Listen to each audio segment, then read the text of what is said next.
listening to LSU Daily with Matt Musso, your home for all things LSU sports. Off and running here on another edition of LSU Daily. Welcome in and glad to have you with me. Tigers win 24-17 over Vanderbilt Saturday night in Death Valley. And man, that one felt good. LSU's first win in over a month. By the time they got to the game Saturday, it had been 5 weeks since LSU had won a game, and they were able to put Vanderbilt down, as we said, 24-17. But the story of the ballgame is so much deeper than the final score. LSU played clean. LSU played fast. LSU played physical.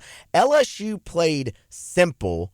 And you wrap it all up into one, and LSU played a really good game against a very game football team in Vanderbilt, and they came out with the win. There's a lot of things to talk about that I want to go through, whether it's Garrett Nussmeier, whether it is the defensive effort against Diego Pavia, whether it is the defense standing up time and time again in the football game. Josh Williams, of course, had a all-time night for him in one of his last games in Tiger Stadium. You love to see that. There's just a lot of successful things to go through. And look, I get it. This team is 7-4.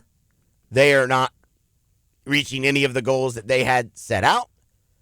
But man, when we've had so much negative to talk about over the last month and some change, you better believe they gave us something positive, and we're going to talk about every single bit of it because it just feels so good to be able to. Quite honestly, you know there's a little bit of a weight lifted off of their shoulders, and they got one more to finish this season out on a stronger note. But we'll see what they can do. Today, we'll really focus in on that Vanderbilt win. Matt McMahon and his team got an incredible, thrilling win over the weekend, 109-102 in 3 overtimes over UCF at the Greenbrier. That hardly tells the story. We will touch on that as we close out the show with however much time is left that allows. But a big win, an important win for Matt McMahon and his Tigers as they now head back to Baton Rouge to continue the non-conference slate. Y'all smash the like button, get subscribed, share if you have not already, and follow me on social media if you have not already. Twitter X at Musso Matthew. You can find me on Facebook, and you can find me on Instagram as well at Matthew Musso1. All right. Saturday night, Tiger Stadium, LSU, Vandy. Looked like a really nice crowd to start the game. Campus was pretty dead throughout the day tailgating, which was disappointing. You had perfect weather to be out there, but on TV, looked like a pretty decent crowd to start that football game, given all the circumstances around LSU. And man, when that game started, it didn't feel too good, did it? It was very much a throw your hands up in the air. Well, here we go again type situation. LSU receives the opening kickoff, because of course they did. LSU goes 3 and out. And it was 3 and out drives aren't normally competitive, but this one really stung. 3 plays, 3 yards, you're punting. And oh, by the way, you set up Vanderbilt with great field position in the process. And what did we talk about with Vanderbilt all week? They grind it out. They control the clock. They just make it really, really hard on the opponent because they keep the opposing offense off the field. Triple option principles in their offense. That's what we talked about with Vanderbilt all week leading up to the game. And what do?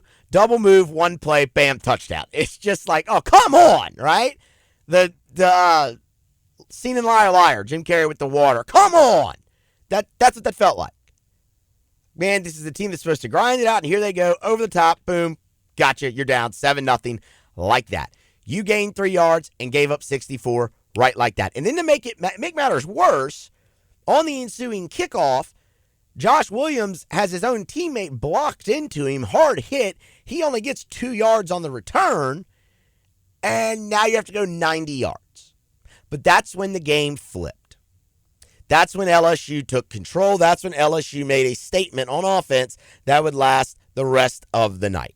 You dumped it off to Mason Taylor for 10 yards on first down. Then you started to establish the running game. 3 straight handoffs to Caden Durham, get you the first down. And then you hit the big one to Kyron Lacey, 30 yards over the middle. And damn it, That play looked very reminiscent of how LSU's pass game operated earlier in the season. I thought it was a beautiful design.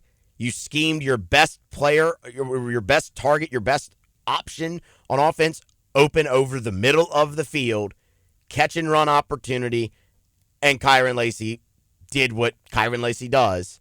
He picked up the 30 yards, and you were off and running from that point. What's more so is once you got to the Vanderbilt 20, right there in the red zone, you finished the drive. 20-yard carry for Josh Williams, touchdown. LSU goes 8 plays, 90 yards, 4.5 minutes. It's a drive we've seen from this team plenty throughout the season, but not recently. And it felt like a statement-making drive, and the game is tied. Now, LSU was not perfect on the night offensively. Don't get me wrong. You left points out there on the board. Your very next drive, you went for it on 4th down at the Vanderbilt 3, and you couldn't get it in the end zone. And when you look at that drive, that was very reminiscent of what has been happening to you. You get down there really establishing the run again on that drive. You look at this drive, you had a 1-yard run from Durham, but then a 6-yard run from Williams. You had a 7-yard run from Durham. You had an 11-yard run from Durham that got you down to the Vanderbilt 8. And then Nussmeier drops back and he's sacked, and it puts you behind the sticks. I mean, you had all those successful runs. You get right down to the 8-yard line, and instead of just subbing in fresh legs with Josh Williams or giving it to Caden Durham one more time, you go back to pass. You get sacked, and it throws everything off. Now, the good news is, and this was a huge moment in the game as well for me, early, it's like a punt, right? Vandy's starting on their own 3. You're going to make them go the length of the field. Now, what ended up happening was you get them to a quick 3rd down, but it's 3rd and 1 from their own 12, and Diego Pavia takes off for 36 yards. And now you're thinking, oh, God, here comes the running quarterback. Issues abound. But the LSU defense said, not so fast. After that, Vanderbilt doesn't gain a yard until their 3rd and 10 play, where all they could do was dump off to the running back, Alexander. LSU came up and made the hit, and you forced the punt. I thought that was a huge moment for the defense because of how it happened, because it was Pavia breaking the long run that really got Vanderbilt out of the shadow of their own goal line, that made everyone believe, okay, here they go. Now they're going to be able to grind the clock out and do whatever. But ultimately, that didn't happen. Your defense stood up, forced a couple incompletions, and then came up and made a hit when they had to. LSU would get one more score in the first half. And again, I thought it was really impressive the way they punctuated the drive. You really fed the hot hand towards the end of that drive with Josh Williams. I mean, you look at this. LSU had 5 plays at the end of that drive. 4 of them went to Josh Williams. You had an 8-yard run to get you down to get you to year 41. That's when you had a complete pass to C.J. Daniels. The rest of the plays went to Josh Williams. 8-yard run from the Vandy 45, 16-yard catch and run from the Vanderbilt 37. You're at the Vanderbilt 21. Here you go. Punch it in. Finish your drive. You're right on the edge of the red zone. Josh Williams, 21 yards to the house, touchdown, and that put LSU up 14-7 at the break. When you look at that first half in total, you really saw Williams begin to lock in. You saw LSU establish a run game. You saw, while LSU didn't finish that one drive, the other 2 times they had the opportunity to get down there, they did. And they did it physically with the run. And that was great to see. LSU had an advantage up front in this football game, and they were able to exploit it in every facet. In pass pro, in run block, LSU had an advantage up front over Vanderbilt, who we talked about. They play with a lot of grit, a lot of heart, passion, and desire. LSU matched it. And when LSU is going to match that, the talent level is going to take over, and I thought that it did in this game for LSU. The second half for LSU, I thought, was a thing of beauty. Vandy comes out. They go on a drive. They get it deep into LSU territory. I mean, they're inside the LSU 30, and then they have a penalty that backs them up. It was a false start. And then LSU was able to really bow their neck and hold Vanderbilt to a field goal, making it 14-10. And then for me, that's really when the thing of beauty started for LSU. They had 3 possessions in the entirety of the second half. 3, whole second half. They scored on 2 of them to really put the game away. But what they did on all 3 that helped put the game away, they milked the clock. They controlled it and held it away from Vanderbilt. They did to Vanderbilt what Vanderbilt wants to do to others. LSU's first scoring drive of the second half was the touchdown to Kyron Lacey, that 12-yard pass. And I want to talk about the 4th and 5, obviously, on that drive. But it was a 10-play, 77-yard drive. 10 plays, 77 yards. And you had a critical 4th and 5, because, again, you got the ball with 8 minutes and 18 seconds left to play in the third. You bled it down all the way to 3.5 minutes. You took, after Vanderbilt took almost half the quarter, you took the other half and scored and went up 2 scores. That put you up 11.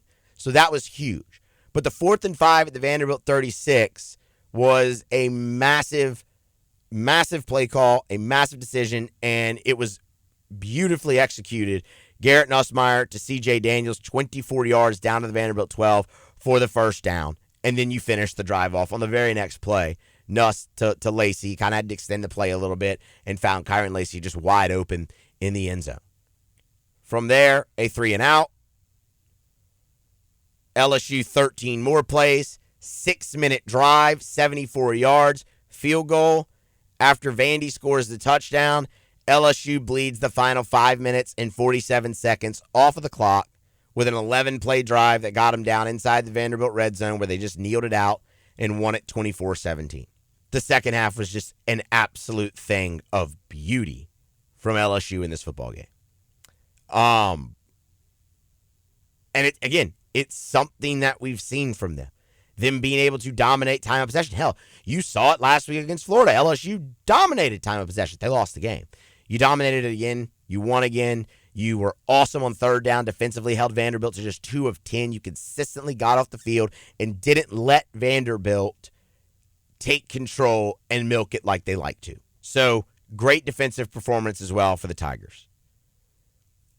They had a fantastic plan, but more so they executed it. They were very disciplined on defense. LSU was very disciplined as a whole team as well. You look, just 3 penalties in this game. That's something that had obviously become an issue for them over the last month.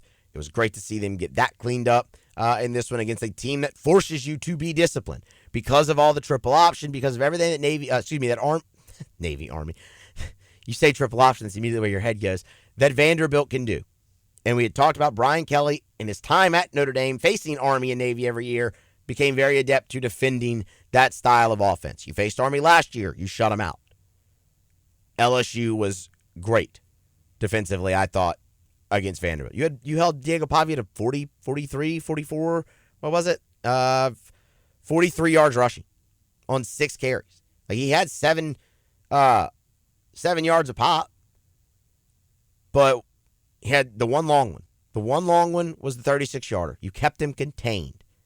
That's huge because everyone outside of him couldn't run the ball. That's something else that we talked about. The running quarterback gives you problems. Everything else in the run game, you've been pretty good. Since Rocket Sanders went for over 100 yards back in September, LSU still has allowed one running back, just one, to go over 100 yards since that game. That was Ulysses Bentley for Ole Miss.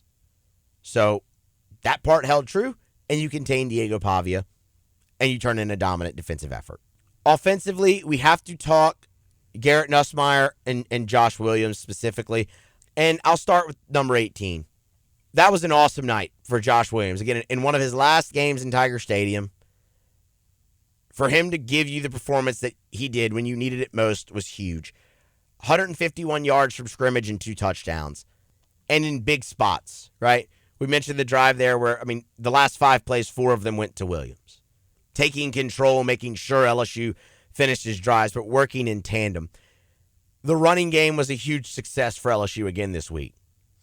And that was something I was very skeptical about because we had seen them have a good day running the football, and then they'd come back and you wouldn't.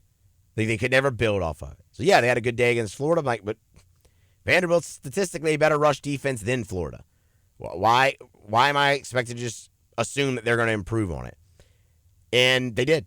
And a lot of that was Josh Williams. But again, for me, it was when it happened. The 20-yard run to finish a drive. The 21-yard run to finish a drive.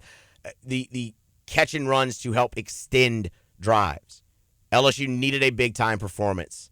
And it came from a veteran. It came from a number 18. It came from exactly the type of player it needs to come from when you're struggling the way LSU was. So I thought Josh Williams was great. Now, for what it's worth, Brian Kelly was asked specifically about the running game. I just talked about that. What worked in the running game so well this week? How were you able to build on it, basically, is the question here. I will tell you, a lot of it had to do with certainly the offensive line and getting great movement up front. But more importantly, it was Garrett Nussmeier. He managed the running game as well as he's managed it since he's been here. The ball had to get out on the perimeter on sometimes. You know, those balls that were thrown out on the perimeter, Aaron Anderson or Daniels, those were, and even Lacey Late, those were run plays. But we were getting overloaded, and the ball needs to get out to the soft corner or to wherever that access is. And he did a fabulous job with it. And this is the standard that we need from him relative to where our running game can be really solid if we get that kind of play, which he gave us tonight. Y'all, Garrett Nussmeier was so locked in for this football game. He looked different. He looked comfortable. He was decisive. He was poised. He was all the things you saw early in the season that made him successful. Like that Garrett Nussmeier you saw on Saturday night really closely resembled the Garrett Nussmeier you saw the first half of the season, really until halftime at Texas A&M. Poised, decisive, ready for anything that came at him in the football game. And to hear Brian Kelly talk about how he helped really control the running game for them, that speaks to the poise, the decisiveness, and everything else. Yes, you had an advantage up front, and you exploited that. But to hear him say, you know, some of those last calls that you had, they were runs. And he read it right, pulled it, and went to the pass instead. And that's going to open up things in the running game just like a read option would, right? It was never so much about Garrett pulling it and just running, but pulling it and getting it out to where it's supposed to go. And he did that. He was locked in. He had a couple drops that could have helped him out even more. 28 of 37, 332, a touchdown, no turnovers. Didn't have an interception, didn't have a fumble, nothing. Garrett Nussmeier was locked in. He was awesome. It was great to see. I've mentioned the finishing of drives a couple times so far. Brian Kelly was asked what worked for the play calling this week. Because, look, you saw Kelly. He's out there with his play card again. Same setup that you had against Florida. Why did it work better this time? I just thought we were simpler. I think we had 5 calls on defense, and we ran some pass plays multiple times. You know, it wasn't a different look. We were very consistent with our play calls on both sides. And that was the mantra this week is be committed to the call. Whatever that call is, execute that call. And we're not going to have a lot of calls this week. We cut out a lot. And like I said, we ran 4 vertical probably more times than I can remember in a game. But we had the checkdowns. We had other avenues to get the ball out. And I think that really helped our players stay locked in on the call and be committed to the call. Simplify. Yeah. Didn't have a lot of calls, but you can do so many things off of them. And you had a quarterback who was executing that at such a high level that that's all you needed. I mean, everyone used to always point out Mike Leach's little index card he had 7, 8 plays on it for the whole game. But there was just so many different things in his offense that could come off of those 8 plays. It was like you were running, 30 different variations of the plays. That worked really well for him for a long time. It worked for LSU on Saturday. And you're going to see that obviously continue to go forward because that is one of the most complete offensive performances you've seen from LSU all season long on Saturday night. It was. And you have one more regular season game. You want to win that, go 8-4. I think you see a very similar approach because the functionality of everything, the operation, just worked so much smoother, so much better doing it that way. One more to go for the Tigers. Oklahoma will continue to give you plenty of coverage on that as the week goes on. Real quick, LSU men's hoops, 109-102 winners. What a great effort. What a great comeback for LSU in this basketball game. Down 20 late in the first half. We're down 15 at the break. Then in the second half, the deficit got back up to 18. LSU never held a lead in regulation. They had it tied. They never held a lead at the end of the first overtime or the second overtime. LSU did not lead until they absolutely had to late in the ballgame. In the third overtime, they were able to get it up by 5. And then when UCF cut it to 3, here came that man again, Victorious Miller, a driving layup to get it right back to 5, part of 16 points for him on the night. And then Jordan Sears polished it off with a dunk late, part of 25 for him in 41 minutes. He was awesome. You had 3 top 20.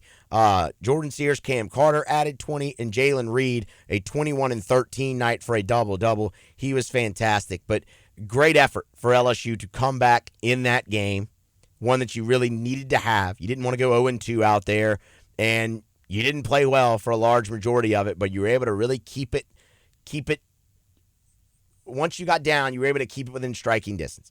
When you were down 18, that's when LSU started, in the second half, that's when LSU really started to come together. And you kept it within striking distance. You were able to tie it a couple different times and keep forcing the game along until you were finally able to gain the advantage. LSU, again, with the win. And again, these guards, the veteran and a guy like Sears, who's your transfer coming up big, and your freshman Victorious Miller, he still continues to just make special plays for you early in the season when you need it most. 5-1, Matt McMahon's Tigers, huge win, exhilarating win. And they'll head home now at 5-1, splitting the 2 on the road at the Greenbrier. LSU's next game, Northwestern State, the day after Thanksgiving on Black Friday, 7 p.m. from the PMAC. That's going to wrap it up here today. Share, subscribe, follow me on social media. Be here next time for more on LSU Daily.